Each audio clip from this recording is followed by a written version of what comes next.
Àlàyé àwà ṣèké bò wá. Ìlú wa mi ṣe máa ń fún ẹ ẹnà àgbàrọ̀ mi máa ń yàn. Eléyìí ọ̀tún àwọn fẹ́ gbà ó pẹ́ ju ọ̀tún wa. Ìfẹ́ disappoint customer yẹn ó ti yé. Ló ṣẹ́gun. Tẹ́lọ̀ ni ẹ tó lọ lèmi náà.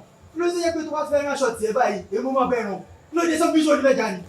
Ṣé problem wà ló pé gbogbo àbíkẹ́ ń ṣe bá mi? After all, mo ṣáà máa ń sanwó ẹ̀ fún ẹ. So kí ni problem pẹ̀lẹ́? Aṣọ tí mo fún ẹ yìí ọ̀túnla ni mo fẹ́ gbà torí ní customer tó fún mi.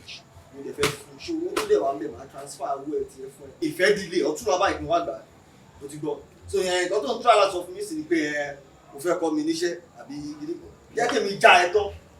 Télọ̀ tó rò bí akéde ọlọ́run ọ̀nà télọ̀ lè máa fi máa rówó wọlé ò lè ráyà àti dúró pé kí n kọ́ ṣẹ́ kí n mọṣẹ́ télọ̀ ni. Ṣèké irú ọ̀rẹ́ lè nà sí. Tó bá bá mi pé àpàdé mi kọ́ mi iṣẹ́ yìí o máa kọ́ ẹ bí àwa fúnra fún máa kọ́ ẹ ṣẹ̀gẹ́.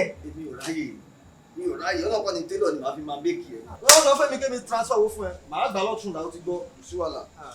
Àánú mi ṣe ẹ̀ anyhow àwa a máa ṣe tiwa fọ́lọ̀ a fún mẹ́rin tó ṣú ẹ.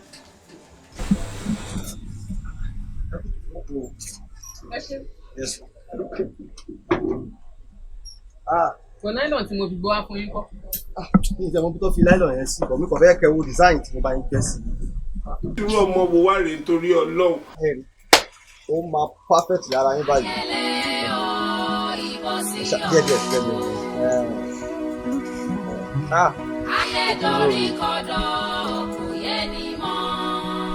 Exactly bí mo ṣe gẹ́tì ẹ̀ gẹ́gẹ́.